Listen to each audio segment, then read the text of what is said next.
Hello guys, welcome back to our channel hot chilli. இன்றைக்கி நம்ம யாரை பற்றி பார்க்க போகிறோம் அப்படின்னா, நம்ம மலையாளம் ஆக்ட்ரஸ் அனகா அவங்கள பற்றி தான் பார்க்க போகிறோம். மலையாளம் ஆக்ட்ரஸ்னால் மலையாளம் மட்டும் கிடையாது, தமிழில் நிறைய படங்கள் நடிச்சிருக்காங்க. ஸோ இவங்கள பற்றி சொல்லணும் அப்படின்னா, இவங்க யார் மூலியமாக அறிமுகமானாங்க அப்படின்னா, நம்ம ஆதி ஹிப்ஹாப் தமிழாக ஆதி அவர் மூலியமாக நட்பை துணை அப்படின்ற படம் மூலியமாக இவங்க வந்து அறிமுகமானாங்க. ஸோ அந்த படம் ஒரு வெற்றி படமாக இருந்தாலும் இவங்களுக்கு அதுக்கப்புறம் ஒரு பெரிய சான்ஸ்லாம் ஒன்று கிடைக்கல. அப்புறம் மறுபடியும் மலையாளத்துக்கே போனாங்க. மலையாளம் இண்டஸ்ட்ரியில் 1-2 படங்கள் பண்ணாங்க, சின்ன சின்ன படங்கள் பண்ணாங்க. அப்புறம் மம்மிட்டுக்குள்ளே பீஷ்மா அப்படின்ற படமும் பண்ணாங்க.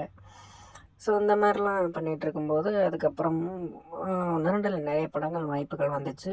கொஞ்சம் கவர்ச்சியாகவும் இறங்கினாங்க, களம் இறங்கினாங்க. கவர்ச்சி களம் இறங்கினதுக்கப்புறம் நிறைய படங்கள் வந்துச்சு. அதுக்கப்புறம் மேலும் மேலும் மேலும் ஒரு படமாக அவங்களுக்கு தேடி வந்துக்கிட்டு இருந்துச்சு. இப்போ ரீசெண்டாக பார்த்தீங்கன்னா கடைசி உலக போர் அப்படின்ற படம் தமிழில் இவங்களுக்கு வந்து வெளியாகியிருக்கு. இந்த படத்துக்கு அப்புறம் இன்னும் நிறைய படங்கள் வரும் அப்படின்னு நினைக்கிறேன். நம்ம குறிப்பாக சொல்ல போனோம்னா, நம்ம ஹிப்ஹாப் தமிழா ஆதி அவர் வந்து செலக்ட் பண்ணுற ஹீரோயின்ஸ் வந்து அதுக்காண்டி ஒரு தனி ஃபேன் பேஸ் இருக்குது. ஏன்னா ஒரு படத்துக்கும் ஒரு புது புது ஹீரோயின்ஸாக புது முகங்களாக தேடி இறக்குவார். ஸோ அதே மாதிரி தான் இவங்களும் இறக்குனாங்க. இவங்க வந்துட்டு ஓரளவுக்கு முகம் பிடிச்சிட்டாங்கன்னு தான் சொல்லணும். மலையாளத்திலும் சரி தமிழ்லையும் சரி இவங்க வந்துட்டு ஒரு நல்ல இடத்த வந்து பிடிப்பாங்கன்னு சொல்லிட்டு எதிர்பார்க்குறோம். ஏன்னா இப்போது வந்துட்டு சினிமாவில் சான்ஸ் கிடைக்கிறது வந்து அவ்வளோ ஈஸி கிடையாது. ஸோ அதெல்லாம் வந்துட்டு பெருசாக எடுத்துக்காமல் 1-2 படங்கள்னாலும் சிறப்பாக பண்ணி விட்டுறாங்க. ஸோ கவர்ச்சியில் வேறு இறங்கியிருக்காங்க, நம்ம சொல்லவே தேவையில்ல. சரி, ஓகே. இனி நான் வந்துட்டு ஏன் அடிக்கடி வீடியோ போடல அப்படின்னா, நமக்கு ஒர்க்கு அப்படி செட் ஆகலை. 9 டியூட்டி போடுறாங்க, அதனால் வந்துட்டு 9 டியூட்டி, நைட் ஷிஃப்ட்டு, டே ஷிஃப்ட்டு இதெல்லாம் போடும்போது நமக்கு வந்துட்டு எடிட் பண்ணுறதுக்கு டைம் இல்லை. ஸோ பழைய வீடியோக்கள் தான் எடுத்து போடுற மாதிரி வந்துச்சு. ஸோ பழைய வீடியோ போடுறதுனால எனக்கு ஒன்றும் உடன்பாடு இல்லை.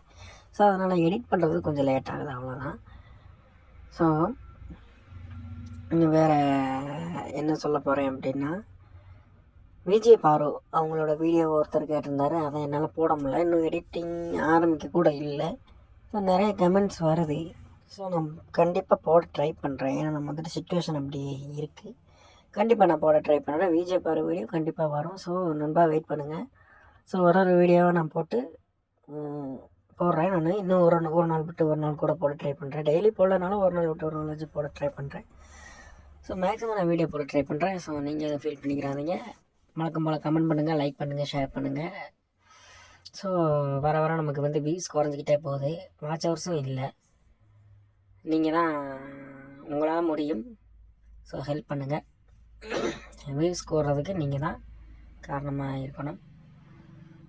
ஓகே, நன்றி. அடுத்தடுத்த வீடியோ யாருக்கு போகணுன்னு கமெண்ட் பண்ணுங்கள். என்னடாவே எப்போயுமே இதுதான் சொல்கிறேன், ஆனால் வீடியோ போட மாட்டேன்னு சொல்லி நினைக்காதீங்க. கண்டிப்பாக நான் போடுறதுக்கு ட்ரை பண்ணுறேன்.